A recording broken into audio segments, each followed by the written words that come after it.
so glad to sit here today with Megan Lambert, who is an amazing intimacy and desire coach, I would say. Yes, expert? Yeah, and, I think that's yeah. Yeah. And you're an author. Actually, I have your amazing book just right here. I would really recommend all the women to read it.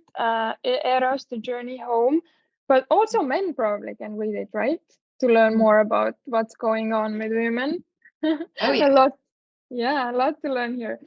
And you're also holding group programs. You are doing the coaching, even though now you're pausing the individual coaching, as I understood.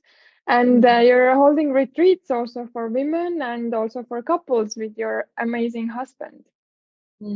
Yes, that's true. Those are all the things we do. And thank you so much for having me. I'm really happy to be here. Thank you so much for being here. This is my first actually doing it online, so it's gonna be interesting experience for me too, because we have such a big location length between us, because I'm in Estonia and you're in Bali. That's true. But I still wanted to have this conversation with you, so thank you for being here. Yeah, my pleasure. I love the way the internet and virtual can make the big world seem smaller. Yeah, exactly. And actually, I met you through your couples retreat in Bali just like few months ago. Like that's where I met all your magic and all that you can do. I'm so grateful I got to see you in real life, in person. The energy you have and the wisdom you bring for the women and for the couples, it's it's beyond words, actually. Like everything you gave me and my partner for our relationship to spark the intimacy and keep it. I'm so grateful. I'm so happy that I got to be there. So thank you so much for doing that. Oh, thank you. I loved it. It's, retreats are my favorite thing in the world to do. And you were such an amazing addition to this space too. Such a generous participant and added so much love and joy and wisdom. Thank you, love. But you're holding the same couples retreat now in July, right? That's right. Yeah. So anybody who's listening, it's also happening in Bali. So anyone who's interested and listening and are in a relationship, I really recommend looking up. Oh, thank you. Yes. Thank you. Yeah. But so it's now called Devoted, which I think is a more accurate summary of what we teach on the retreat, helping couples. That's beautiful. Oh yeah, maybe you can say a few words about it. Devoted.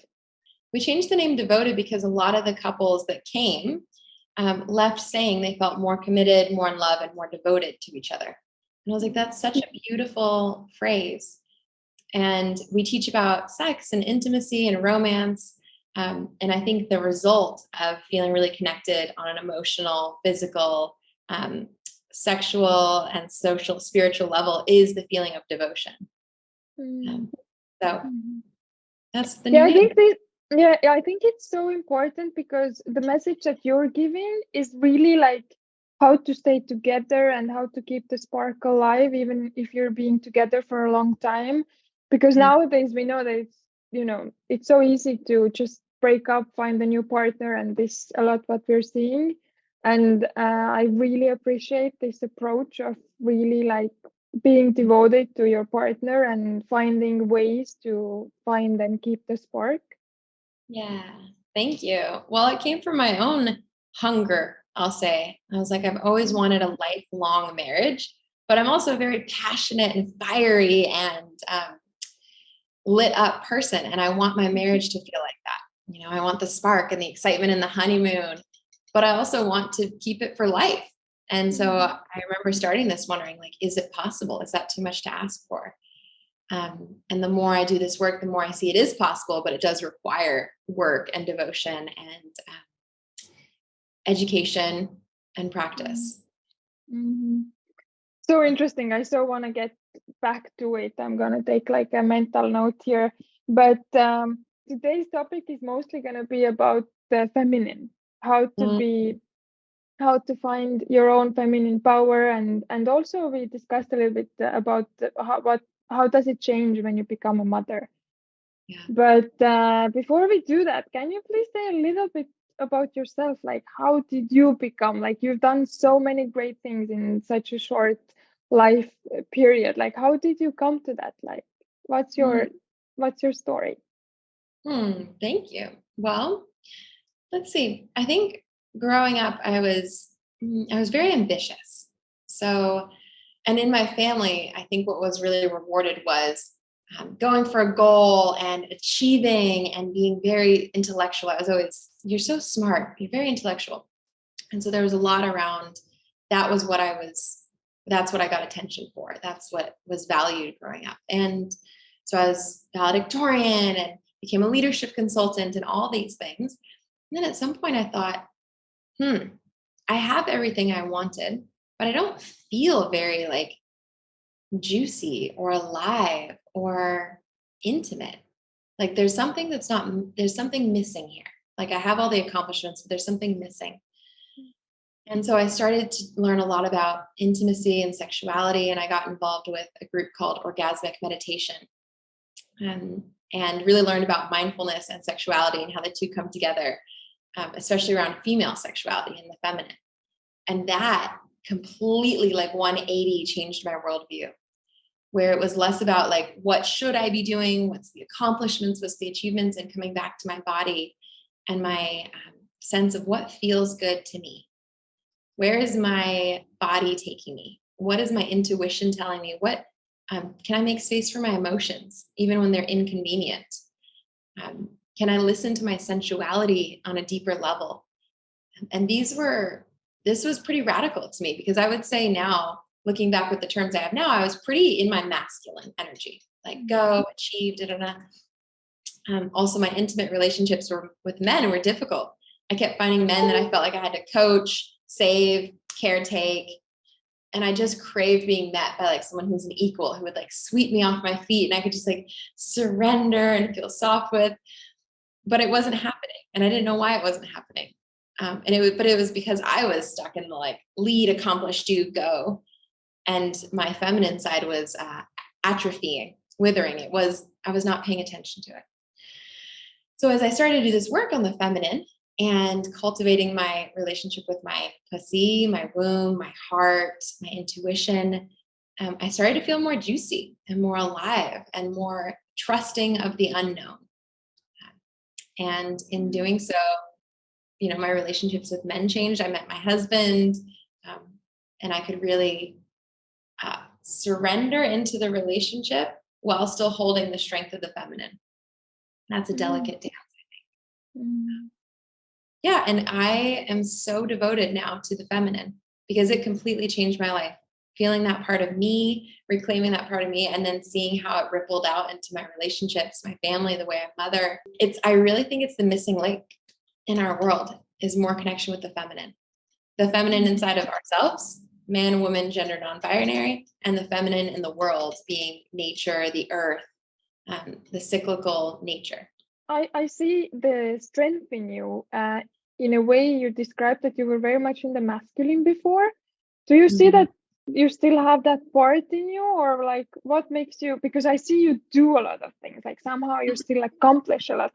Like, yes, there is this femininity to it, and I see the juiciness and the aliveness, like, but how would you describe it? Is there like, do you still use it? Do you mix it? Is there some other aspect of feminine that makes you accomplish things, or? Yeah, it's such a good question. And I think I absolutely still keep my masculine side and my masculine energy. It's so important.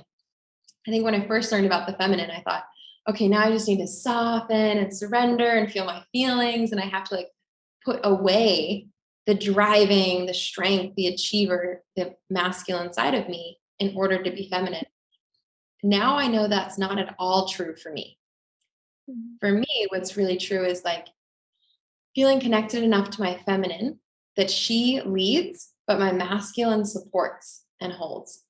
So for example, my feminine might say, I don't want to work today. I really I'm exhausted. I want to just spend time with my baby and play in the garden. So then my masculine side will be like, okay, I got my to-do list. What do I need to rearrange so that this is possible? Okay, we'll work at this time. We'll delegate to this person. So I still very much have a masculine. It's just who's leading inside of me. And I try to keep that my feminine side, because I know when my feminine's leading, my life feels more turned on, alive, and juicy. When my masculine is leading, it starts to feel dry and hard and like crunchy and pushing. Pushing is a big energy I feel when my masculine's leading too much. Yeah, wow, that's a very good intake, because I believe also that we need both, and inside of us we all have both, right? But what would you say? Like, do you think that this is something that women are like struggling with? Like, that is this feeling of like constantly trying to prove ourselves in this, because we still pretty much live in this patriarchic world that in order to get the things done, we kind of have to be in the masculine. What would you recommend for women? So what I see with women is that in general, we live in a patriarchy. And so a lot of what's rewarded culturally from our families, socially, is to be in your masculine. So be logical, make sense, think before you act, explain yourself clearly and articulately. These are all masculine strengths. They're great things to be, but they're the masculine, right? Whereas the strengths of the feminine, like deeply feeling, your intuition, your emotions, your cyclical nature, your kind of sixth sense. These are things that are not, in most cultures, valued as highly as the masculine. And so a lot of women growing up unconsciously will strengthen their masculine side and not their feminine. Then what happens is women and men get into masculine feminine work. If you've studied any of David Data or John Wineland, you'll know a bit about masculine feminine. And then they learn, okay, I need to be in my feminine. And so women will start to say, okay, I need to be feminine. I need to surrender. I need to soften. I need to wear goddess dresses. I need to talk in a soft, breathy voice. And it's almost like it's another thing that they're striving to become, is more feminine. And as if this is a thing that they could put on from the outside. Like if I just wear my goddess.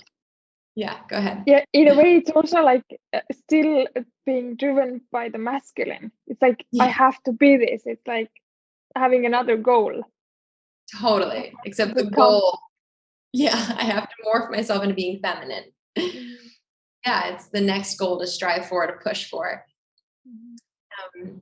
And instead of, the way I teach the feminine is like, it's like letting go of the pressure around being a certain way, around showing up a certain way, and like softening into your body and listening more deeply.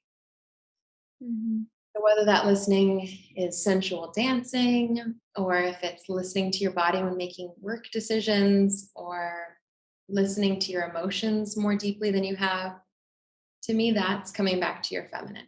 It's not another thing to put on or to become. It's a letting go and a softening into. In a way, if I understand you correctly, is it like that something that's actually already in us, that we just need to like connect with it? Yeah, totally. Yeah, it's already in us. Our feminine is there. She's always there. It's almost like, sometimes I think about the feminine inside of us like this shy kind of feral cat that's maybe hiding under the bed. You can't just go up and like grab her and be like, okay, we're going to be feminine. Right? You need to kind of sit, soften, maybe offer her some treats, wait, and then she might stick her head out. And that's a little bit like our inner feminine. And so there's kind of a dance of getting to know ourselves and our feminine that can be really gentle. You've done this work a lot with women. Like, what would you say, with your experience, has been the biggest struggle for women to really connect? I think the biggest obstacle is realizing how important it is. Because so much of dropping into our feminine can feel really indulgent or silly or selfish or impractical in a culture that really values masculine productivity, efficiency, and logic. So I'll just give you a little personal example. After my baby was born, I could feel the part of me that just wanted to be in mothering that wanted to just be really present with my baby and feed her and like be at home and really attentive. But I also felt like, okay, I need to get back to work. I've been off for a few months now, like time to grow and like expand the business and get back to work. And so we invested in some business coaches and mapped out this whole strategy. And then what I realized later is that inside I had not valued motherhood as much as being an entrepreneur and making money and being productive. And that was like a little pocket of internalized patriarchy for me, where going out and making money and accomplishing business goals is more important than nurturing, staying home, and nourishing life. Mm-hmm. These are patriarchal values that rarely will people ever say explicitly, but it's almost like the water that we all swim in. Mm-hmm. And so it's just, we kind of absorb it, even if we consciously don't believe it. And so what I see a lot with my clients and women I work with, they'll want to be more connected to their feminine, but to do something that would help them do that, like sensual dancing or following what they want to do versus what they should do, or doing a yin yoga class instead of a power yoga class, feels like I don't have time for that, or it's not important, or it's not valuable. Mm-hmm.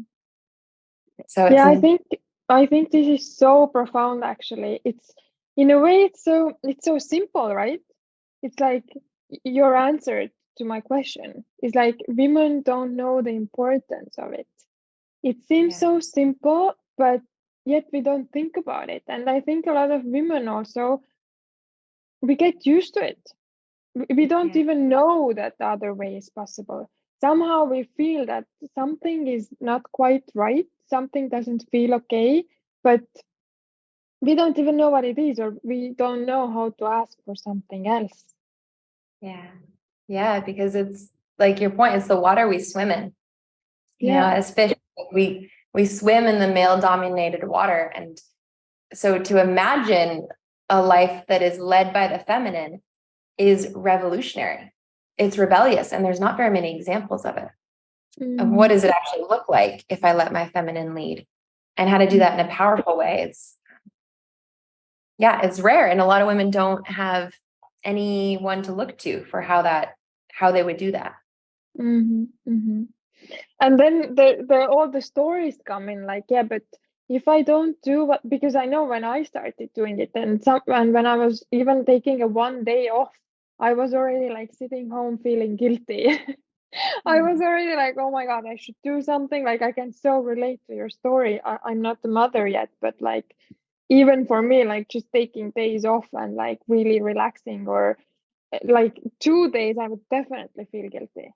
I would like feel like I'm useless. I have to go out. I have to do something. Like, what am I doing with my life? Yeah, it's a big one. Mm-hmm. You know, one of the little ones I've been working on in my business is planning around my menstrual cycle.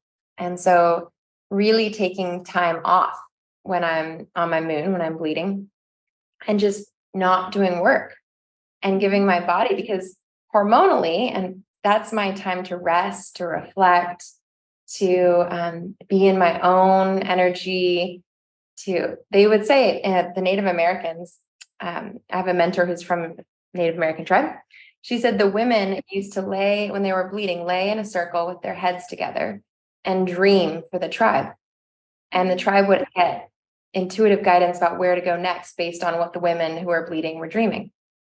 And I just love that, because it's such a nice metaphor for what's possible when we really stop and honor our menstrual cycle. But for me, I'm like, okay, I know this, right?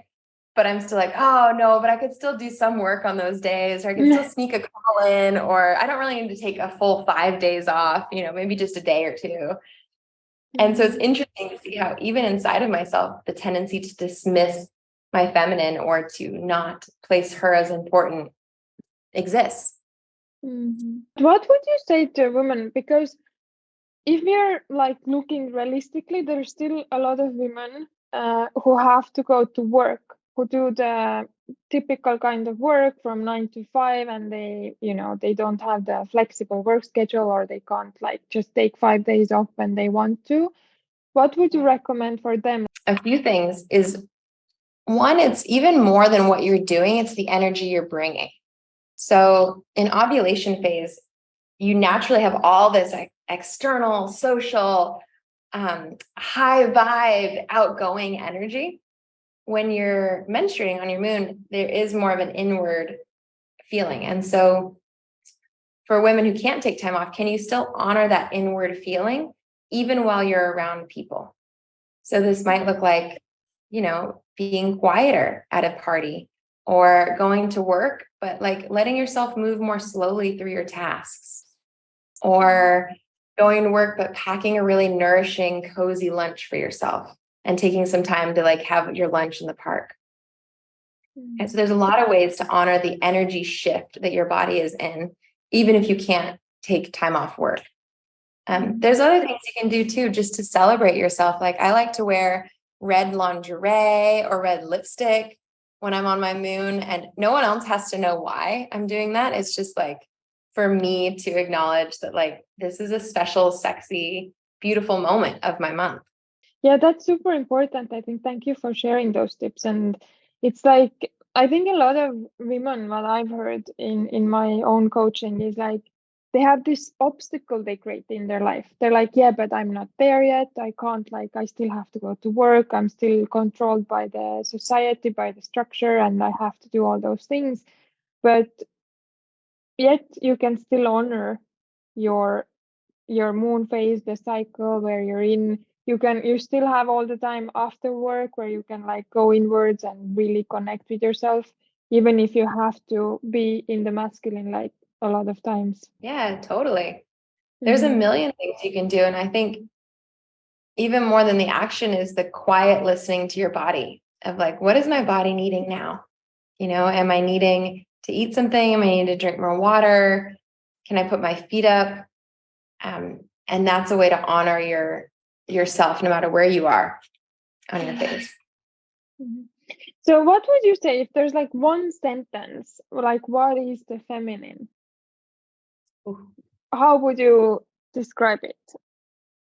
In one sentence? Yeah, I can give you two. Well, it's like there's different levels of abstraction that I can talk at the feminine. So, at the most abstract, aka spiritual, whatever level, the feminine is life force, is energy, is everything that animates the world. The next level is like the feminine is the juice, the color, and the aliveness in your life, the magic and the mystery. That's the feminine. And then even a more concrete level, if you like more specifics, the feminine is emotion, intuition, creativity, connection, heart, sensuality, and pussy. These are like the most concrete definitions of the feminine. So at any level, but I think the feminine, the way I would describe it is it's the colorful, animating, mysterious, and magical life force that flows through all of us. Beautiful, beautiful. And what would you say is the same feminine also inside men? What's your intake on that? Yeah, I think everyone has the feminine inside of them. Men, women, non-binary, everyone has access to this feeling sensual, alive, juicy quality. And I think it's really important actually for the health of everyone to continue to cultivate their access to this side of them. That being said, I think some people have more of that quality that is innate to them. And some people, it's not a big part of who they are. So I think about it like you're playing the piano, right? You want to be able to play the whole spectrum of the piano. I think I talked about this on the retreat, like the very masculine end of the keyboard, the very feminine. And to be a good piano player, you can play the whole keyboard, right? You can be every energy from masculine and feminine. But then you have a place on the keyboard that feels most home, that feels like where your hands rest easily, where you feel most at ease. And that might be more masculine, more feminine, more balanced. And it's not that you stay there forever, but it's nice to know, okay, this is my home. And from there, I can dance up and down the keyboard. Mm-hmm. Because it might be also the case in the beginning, if a woman is really used to being in the masculine, that the home feels like more on the masculine. But then when we try to like start playing the different tones, we find out like, oh my God, there's something I have not even touched yet. Yeah, it's so true. Mm-hmm. Yeah, like I think when I started this work, I definitely felt more at ease thinking, analyzing, rationalizing than feeling, feeling emotions, feeling sensually. Those, they didn't feel foreign, but they felt like long lost keys. Mm-hmm. Mm-hmm. And like a remembering of some of these long lost keys. Mm-hmm. So it's not always that what is familiar is where your home is. Sometimes you have to seek out your home a little bit more. Mm-hmm. And how about it, would you say, like, what is the, like, if you would want to give something practical to the listeners, like, is there something they could really do if they, like, something simple to connect to their feminine? Like, how would that look like? Yeah, I think the simplest thing to connect with your feminine is to take a deep breath all the way down into your belly. If you can, all the way down into your genitals. And as you do, letting your whole body soften. And as you soften, noticing what sensations you can feel in your body. Can you feel tingling or buzzing? Can you feel churning or aliveness? And just start with that. Periodically throughout the day, taking that deep breath and softening, because what you're doing in that deceptively 1 minute practice is you're softening habitual tension and creating more space for your feeling body and bringing your attention to your feeling body. So many women I work with say that they're chronically stuck in their head, that they're thinking, analyzing, doing. And it's because we haven't been taught, or because of trauma or busyness, it isn't safe to be in our body. And so this practice of taking deep breaths and just sensing sensations is an amazing one to help your body become a safe place to be. Mm-hmm. And then that's a great starting point for the feminine, which is all around being in the body. Mm-hmm. Yeah, that is very important. This is how you really teach a lot about being connected to your feminine, is really connecting with your body, right? We were doing this amazing morning sensual dance classes in our retreat, which was like super interesting, like playing also with different aspects of your femininity. Mm-hmm. Yeah. But I mean, femininity it's not a thought about experience. You can't think your way into being feminine. It's a felt through experience. So you have to be in your feeling sense. Yeah, this is a big thing orgasmic meditation taught me. It was how to keep bringing my attention back into my body, into my sensuality, and to keep connecting with body sensations as a compass for how to navigate my life. Because before I was navigating from my head. What's my pro and con list? What should I do? What's expected? What will get the promotion? Whatever.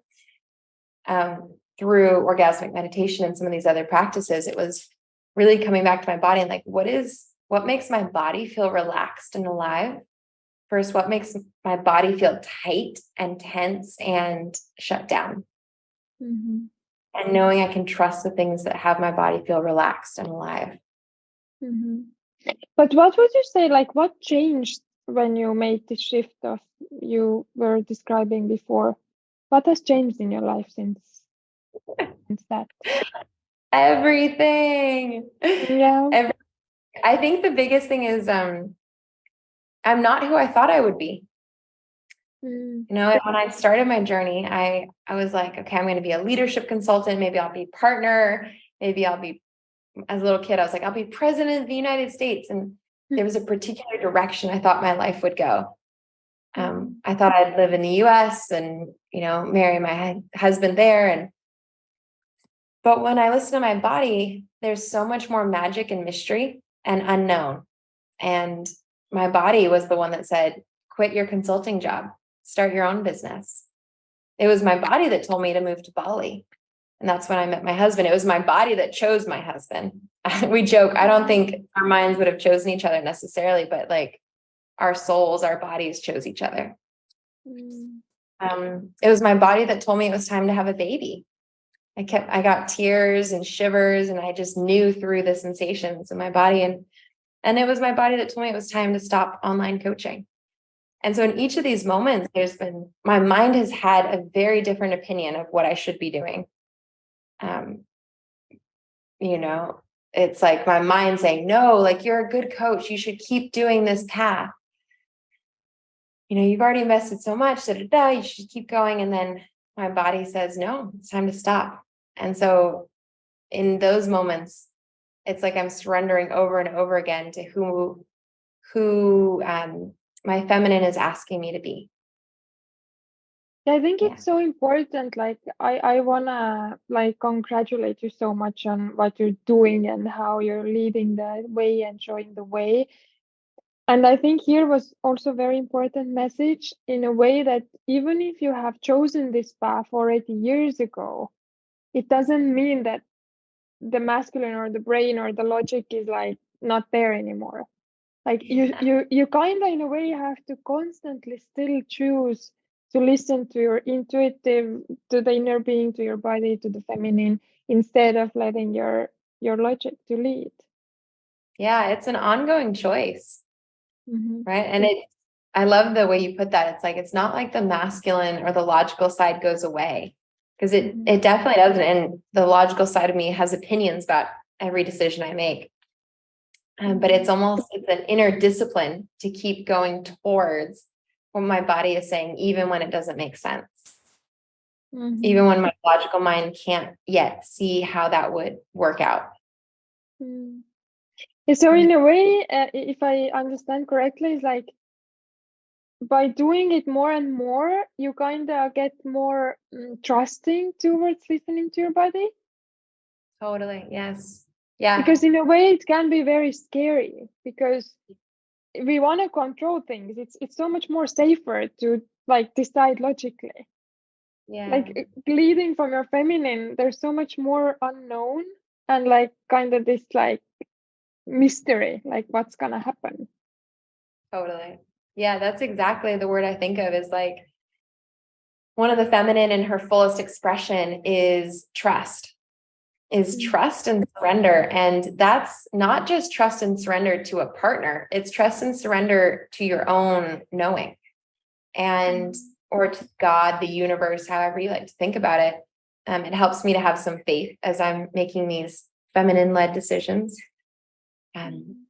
But yeah, trust is a thing that develops over time. The more and more you allow your body and your intuition and your emotions to guide your decision making. Because each time I've made these decisions, my life has unfolded in beautiful ways, beautiful and unexpected ways that I could not have predicted. No, even my family says, like, we thought you were crazy when you moved to Bali. And now look at your life. It's beautiful. Thank you. I think it's so important. It's such an important message. And this is also something that I have experienced. I've taken also a lot of leaps in my life, but looking back, I'm so grateful I did. I'm so grateful that I listened to this inner voice. And it has been scary. It has been super scary. And sometimes it's even like coming back like, oh my God, am I doing the right thing? Maybe I should just go back and do what I used to do. And like there's this bargaining going on. Wow. I'm so curious. Will you share what's one of the leaps you've made where you trusted your feminine? Well, one thing I can say is when I moved to LA, I always had a dream to become an actress, actually. And it was a crazy one because I was already 25 and I thought like, oh my God, I have to choose something serious and I should really not make this bold choice right now, like going on the other side of the world and being an actress when I'm 25. I'm already like too late. But it was like one of the best decisions of my life. I went there, and how I connected to myself, I did the Lee Strasberg method, which is really going inside and like connecting to your own emotions and experience. And what it gave me in a sense of like trusting myself, I think it was like super profound experience. And I'm so glad that I did, because now I also know that I don't want to become an actress. And I needed to go through this experience so I can like really feel at ease that I don't have this, or what if. Wow, I love that example.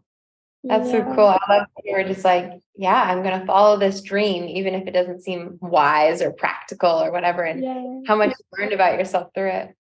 Yeah, so much. And like it's such a relief of knowing that I went after the dream, you know? It's not like always gonna be there like something behind my back, like, oh my God, like what if I would have went, and what if I could be an actress right now? Like there's this peace to me. And Yeah. yeah, definitely one of the best decisions I made. Love that. Reminds me of this Mm. quote. It's like one of the most, many people die with a song unsung inside of them. Yeah, it just, you took a step towards singing that song, trying Mm-hmm. out your dream of being an actress, and Mm-hmm. now you know. Definitely. Yeah. But I wanted to go a little bit also, like, dive into the dynamic of being a feminine when we are single. I think, like, a lot we talked about it. How do you see this playing out in the relationship? Like, is there something different that women should, like, look out for, or how does the dynamic work once you have a partner? Ooh, great question. Well, I think there's two big things I want to say here. One is being in your feminine with your partner looks like really trusting your partner. And if you want to be the feminine energy in that moment, it looks like softening and surrendering and trusting their leadership and showing your emotions and bringing your emotional expression. Yeah. And your honest real-time feedback with and to your partner. And this is something I see women struggle with a lot, especially very independent women, is trusting him enough to let him lead and being honest about how they're feeling moment to moment. That's really hard for a lot of independent women. Mm-hmm. The other thing I want to say is if you're in a relationship, you won't always be in the static pole of woman and feminine, men and masculine. Can you also make space for the polarity to be reversed occasionally so that he has a chance to feel his emotions and his heart and his longing, and that you are really aware and holding space and maybe creating experiences for him? Because if you've been together for a while, the polarity has to become more dynamic. If it's static, woman, feminine, men, masculine, it will dry out at a certain point. It's like surfing. That wave runs out, and then you have to Mm-hmm. wait and catch the wave. Mm-hmm. Mm-hmm. Yeah. I've seen a lot of like in the relationship dynamic, a lot of women are kind of struggling and saying that they feel that they're too much in the masculine. Like the problem is kind of even the opposite. It's like the Right. polarity is not working so well because women are too much in the masculine. Yes. Yes. Yeah, exactly. Well, and I think it's back to what we were talking about before, is we live in this patriarchy, right? So a lot of Mm-hmm. women are valued and prided on their masculine side. They've gotten a lot of accolades for their ability to be rational, hold space, lead, take charge, make things happen. Those are all more of the masculine attributes. And so they've been rewarded for those. Those feel natural because that's what they've been cultivating. So they bring those gifts to their man, their partner. I'm just going to speak in heteronormative terms for a minute. Mm-hmm. They bring it to their man, and then their man's like, wait, I want to bring my masculine to the relationship. So now you have two people that are both trying to lead, that are both trying to make rational decisions. You end up arguing, getting into power struggles, not having a lot of trust, feeling disconnected. At best, you feel like teammates and buddies, but there's not that like sexy, sweep you off your feet like a romance novel, like pin me against the wall, ravishing energy, because no one's playing the feminine. You have two people in masculine. Mm-hmm. So, and I noticed this in my business meetings with my husband, because we do work together. And Mm-hmm. so sometimes in our business meetings, we're both in masculine mode. We're like, okay, this is our task list. This is what we're going to achieve today. What are you on top of? What am I on top of? Da, da, da. Very productive, not very sexy. But then we deliberately transition out of that dynamic. So we'll do something where, I get back into my body or my softness, or, one of us chooses to transition more into the feminine. So there's more flow. But what did you say to women? Like, how much is they're doing in a way, like really going from the masculine to the feminine instead of putting the responsibility on the men? Because that's what happens a lot, we like to blame the man that the man is not taking too much lead, and the man is like, I don't know, too feminine, and I have to do everything on my own. It's so true. Oh my gosh. So if we back up to both people are in their masculine, you're both leading, it's this power struggle. The next thing I often hear is, well, he needs to lead more. He should take charge more. Why doesn't he ravish me the way he used to? Why is he so wimpy in words, right? And what she's really saying is like, I want polarity, and I want him to be in his masculine. I want to be in my feminine. But she's almost like waiting for him to out-masculine her before she's willing to surrender. An analogy of this is when I learned how to salsa dance. I learned when I was still very much in my masculine leadership phase. I hated dancing with the men who were new to salsa dance, because they were kind of, actively lead me around the floor. And here I am, this strong-minded woman. I was like, well, I'll just lead then. The only men I would surrender to were the ones that would like really confidently throw me around. Yeah. So that's an analogy of like a lot of women are waiting for that man who's really confident and will throw her around. And then, oh, okay, now she can surrender. But that's giving so much of her power away, because there's very few men like that. And the men that are like that probably don't want to wrestle her into her feminine. They'll probably go for a woman who's already softened into her feminine. So what I would say is, if you say anything like, I wish my man were more in his masculine, why doesn't he lead more? I wish he took charge more. The invitation for the woman is, what can you do to be softened and feel more of your feminine? So feeling more, receiving more, trusting. Trusting is a huge one, like seeing his brilliance and really appreciating it. And Alison Armstrong helped me so much with this. Have you read any Alison Armstrong? Yeah. Oh, amazing. Her book, The Queen's Code. All of her books are completely changed my life. But what she showed me is how to really see masculine brilliance and soften to receive it. So, for example, she talks about how men are aching to protect and provide for their woman. And just knowing that, like, softened my heart. I was like, oh, it's so sweet. Yeah, thank you. I think it's very important for women also to take the responsibility, like exactly what you were describing. And there's so much we can do in the partnership to have the dynamics in place. Yeah. So much.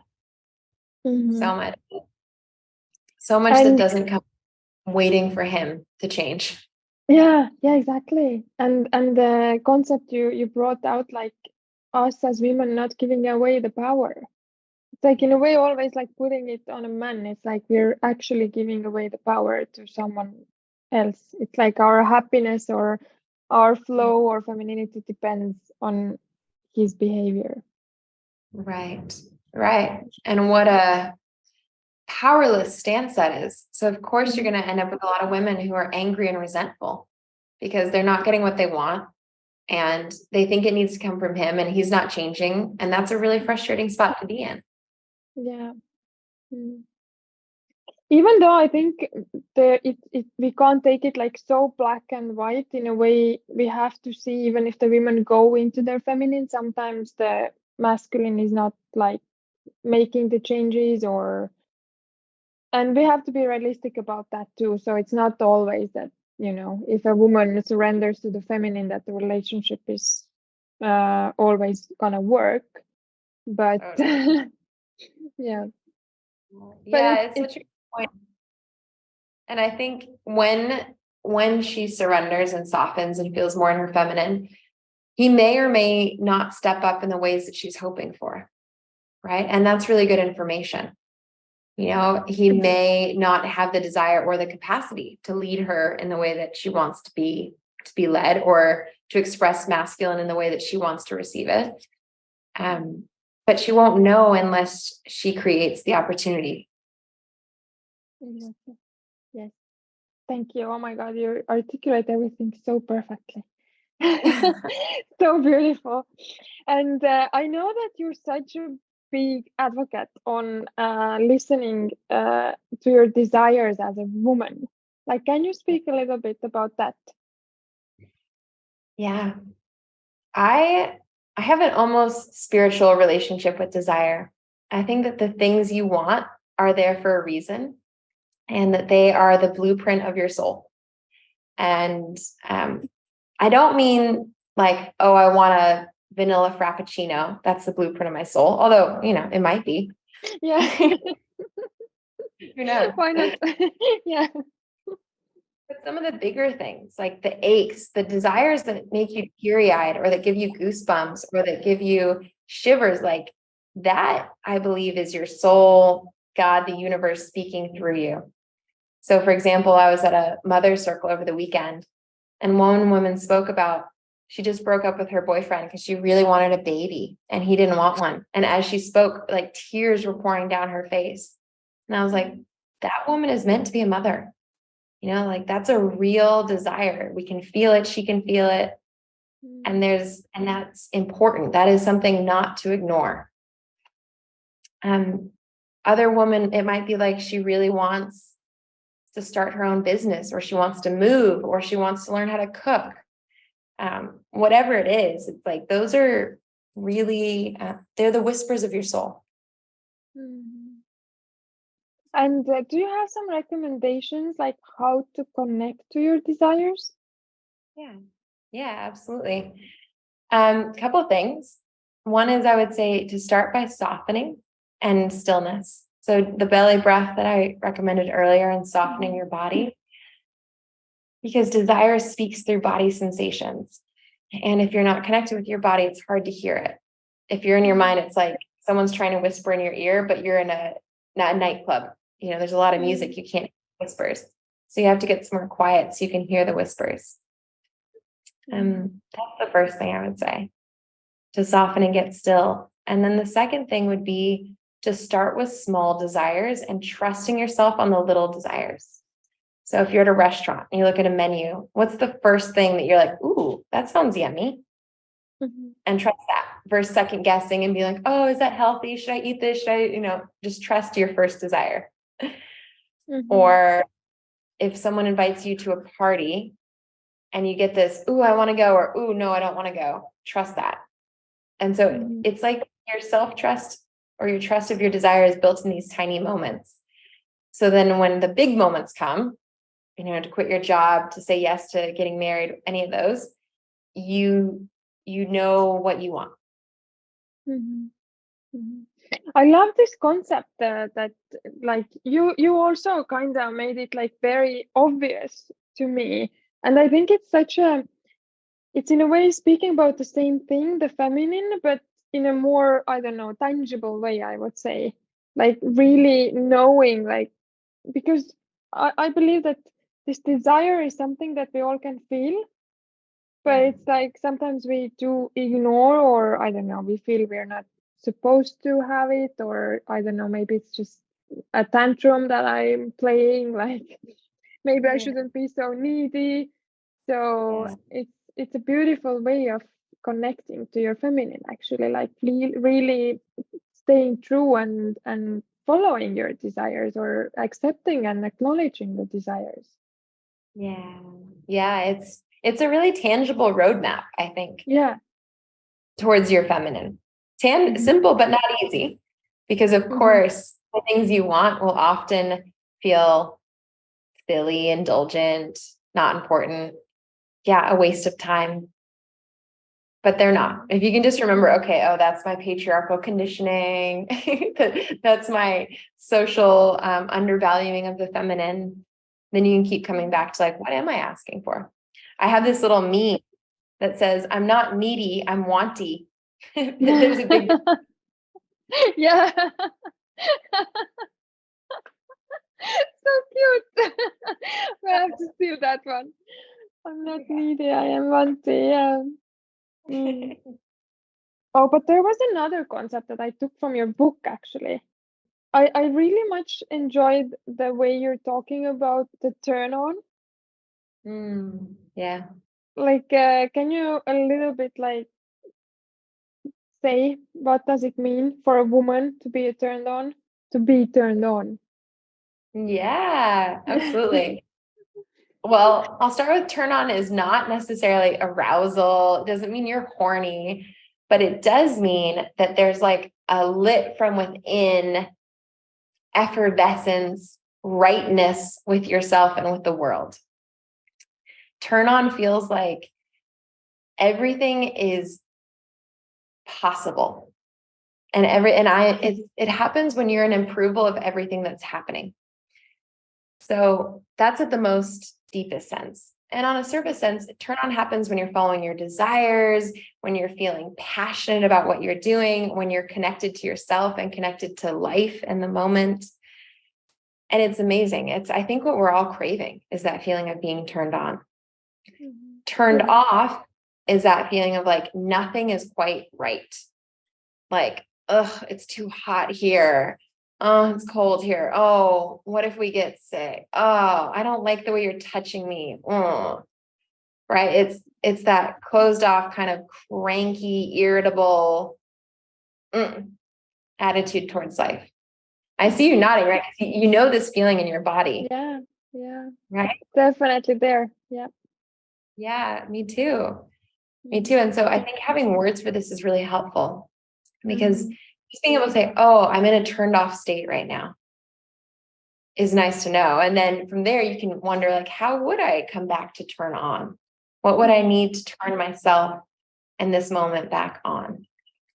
And usually it's some combination of accepting yourself and what's happening, sensuality, feeling this experience. Turned on doesn't necessarily mean happy, because you can be turned on but not be happy and joyful. But you can be like your rage can be turned on if you're really feeling it and you're like, and it feels, you're letting it move through your body and it's not a problem. Then it's just red hot turn on, right? Your grief can be turned on. But yeah, it starts by like accepting, allowing, and approving of what's happening. And in a way, is it like really like being alive, I would say? Yeah. Like really like feeling that you're alive, like Totally. Yeah. I think about it like, how open are you to letting life move through you? Yeah, because when you're turned off, it's like a closed down, and the world gets kind of flat and monotone. When you're turned on, it's like you're opening all the hoses and the channels, and you're like, letting life move you. And I think it's so beautiful. And like you said, also, like a lot of us want to live that way. This is, we want to feel alive when we are in this life, right? Yeah, totally. Yeah. I think that sense of aliveness is what we're all craving. It's like what gives our life color and richness and texture. But I'm interested now, like such a random question, but somehow it came to me, so I'm gonna ask it. But do you feel that for men, they get the liveness and all this juiciness and turn on by being more in the masculine? I'm a man's body, so it's hard for me to answer this. I think that their experience is different. When I see my partner really in his masculine, it's like this like clear, centered, like powerful. He's like, I feel power. I think he would say strong and powerful are more the experience for him of like, yeah, capable is another word that comes up. Useful. It's like almost like a sword, if turn on is like dancing and moving like the ocean. I think the masculine in its fullest expression is like a clear. Yeah, beautiful. Thank you for answering that. I know that was like a switch. I was like, oh my God, if this is like true for women, like we're really feeling alive and turn on. I mean, like men also want to feel alive, but it somehow feels different. Totally. When we do the interview with James, we should ask him. But yeah, my sense is it might be a little different. Like they, of course, can have moments when they feel turned on and alive. But I think it might not be, unless he's a more feminine man, which happens, of course. It might not be the same home base feeling. Yeah. Getting to the motherhood, like you became a mother like just recently, a year and a half ago. Like how has this changed? How has this changed of being connected to your feminine and this? Where do we even start? Everything's changed. I think becoming a mother, first of all, is the most feminine thing I have ever done. Just starting with pregnancy, right? It's so much being in my body, listening to my body. I had so much nausea my first trimester, and it was like I had to listen to my body in terms of what to eat and where to go on a deeper level than I ever have in my life. And then we go to birth, right? And birth, I have never surrendered so completely as I did giving birth to my baby. Like I knew birth would be hard, and I was expecting it to be like, I'm a strong woman, right? Like I can handle hard things, but it was hard in a very feminine way, which is like, how much could I open and let go and trust and move with sensation instead of pushing against it? It required every ounce of my training in feminine embodiment to birth my baby. And it was so empowering. I was like, oh my gosh, if I can birth, I can do anything. But it was a very different power. It's not like I can muscle my way through anything. It's like I can open to anything.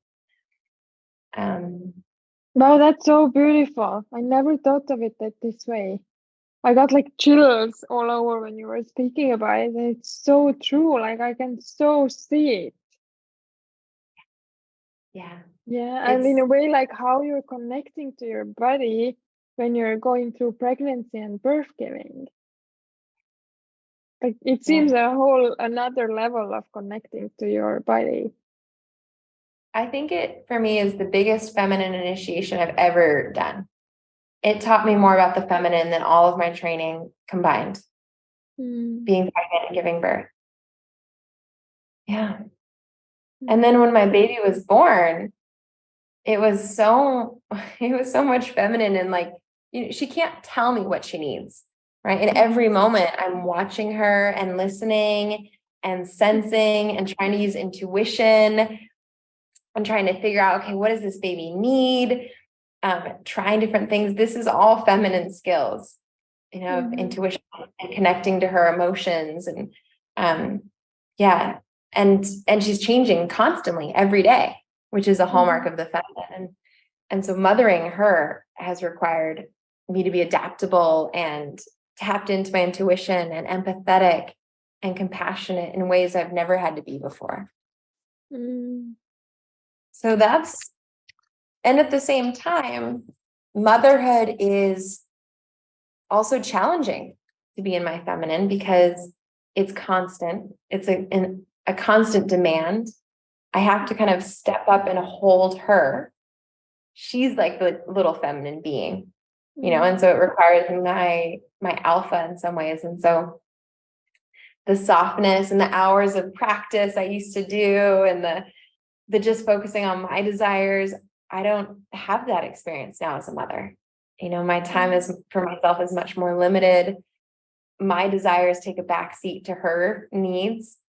And so my feminine now is much more service based than just what I want and what I feel. So it's shifted a lot the way I feel feminine. And I think it's matured me. But how do you feel like, how do you keep the balance? Like still like being connected to yourself and like listening to your own desires, because it is true, especially the first year, like there's barely no time for yourself because you have to always be available for the baby. Yeah. Like how have you managed this time, like and being connected to yourself? It's not easy. It's not easy. It's kind of this, I think my default, whether biologically or culturally, would be like, okay, I'm all in service to this baby, whatever the baby needs. I have to keep reminding myself that sometimes being in service to myself is being in service to the baby. That like she needs me to be taking good care of myself. And so in the early days, my partner helped a lot with taking care of me, even on a practical level, making sure that I had breakfast, making sure I was fed, making sure that I was taking a nap when the baby was taking a nap. He helped a lot with that. I also try to do something every day that was just for me, something I wanted to do. Even if it was as small as like drinking a cup of cacao or spending 10 minutes journaling once the baby was asleep, or taking a bath, or walking through the garden, like asking myself what's one thing I want today, just for me, was a lifesaver, especially in those early days. Yeah. And now I would say it's a juggling act. Some days I have more space and time to do things for me, like go see girlfriends or go to a yoga class. And other days, last week she was sick, she had a fever. And so I just dropped all my things and I was like, I'm just mothering today. But how do you do in that like headspace? Like how has that been? Because it's a big adjustment, like giving up, because the child becomes the priority. Like you can't just like, I don't know, the baby gets sick, like you said, you drop all your week plans. But how do you like manage it mentally? Like how is this easy for you? Does it become natural to you? Like do you feel you're missing something or giving up something? Like what's your experience? I think about it like, I love the example juggling, because like that day when she had a fever last week, okay, so I'm all in devotion to her and her well-being today. I'm just spending time with her, making her soups and tinctures and being with her. When she's better, now James is going to take her out to dinner and I have a couple hours to just do whatever I want to do, to journal, to walk in my garden, maybe make art. And so it's like what I sacrifice one day, then I'll make sure to get it the next day or a future day. Because if I go too many days of neglecting myself, I start to feel really cranky and irritable and closed off to my husband. Yeah. And I know whenever I start to get those feelings, it's like, oh, it's time to put a little more attention on me and what I desire. Yeah. And here I feel that it's so important to have this supporting relationship. Like James plays a very big part. He does. Yeah. Yeah, it is really important. And having a baby changed our relationship a lot. I think it made us way more interdependent than we ever have been. Because before we depended on each other, but we could still live pretty independent lives. With the baby there was more that needed to happen than I could do by myself. And I really needed him, especially in the early days. I was so grateful that he was there, to make sure I drank water and had food, and because it's so hard to think about myself and the baby. And then as the time has gone on, we've had many conversations about roles and responsibilities and rebalancing the load between parents. Like moments that I start to feel like cranky or resentful, it's like, oh, I need to ask for more help. I need to ask him to take her out to dinner, or I need to ask him to help me with more aspects of parenthood instead of trying to do it all by myself. So you would say that it's really helpful to have those open conversations around like how you're gonna do, who's responsible for what, and like, is that like helpful? Essential. It's totally essential. Yeah. And to not do it once, but to do it every week, ongoing, of like, how are you feeling about the load, the family load, the mental load? You know, because we talked about it before the baby was born, like, who will change the diapers? Who will get up in the middle of the night? Who will, you know, organize our dinners? And we set out responsibilities, but then things change. The baby grows up. I've had 6 nights of no sleep. I need you to step up more. Like it's not just a one and done. It's an ongoing conversation. Yeah, I think that's also so profound. I'm so happy you brought it up, because I think in relationship in general, even if you have a baby or don't have a baby, like it's so important to constantly revisit, like you said, even having those conversations on a weekly basis to connect, like, how are you feeling? How is everything working out? How are you feeling about this family life of ours? I think it's super, super, super important. Yeah. Yeah, I agree. Because what I really don't want to have is resentment that builds up, because you see it in couples, and like it starts with just a little thing that irritates her, or a little spot her trust got broken. She doesn't say it, he doesn't say it. And then it starts to build and build until they feel like strangers to each other. And I think just like a garden, if you're weeding early, things don't get out of hand as easily. But has something changed, or how do you keep up the like relationship dynamic with the baby? That's also not easy.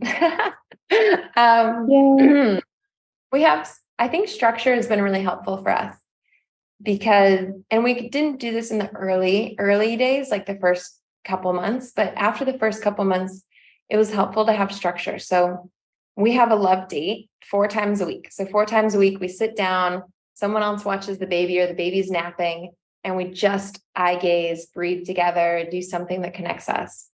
That's been really helpful. And then every week or every couple of weeks, we try to go out on a date night, even if that date night is just, you know, watching a movie together once Lila's asleep, or even if it's, you know, having a cup of coffee together before she wakes up. Little things like that help a lot. Yeah.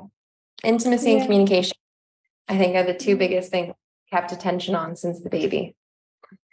I'm interested, how do you keep it going? Like, is there periods when you like drop down and like don't do the love dates, or like, because, you know, even if people hear the podcast right now and they take this out, it's like the most important thing, the crucial, is always us being able to keep it up. Like, how do you manage to like keep the love dates going? And like, yeah, I think for every couple, you'll have a different baseline of how long you can go without connecting intimately. And so some couples, you are content to go a month without connecting intimately. Some couples a week, some every day.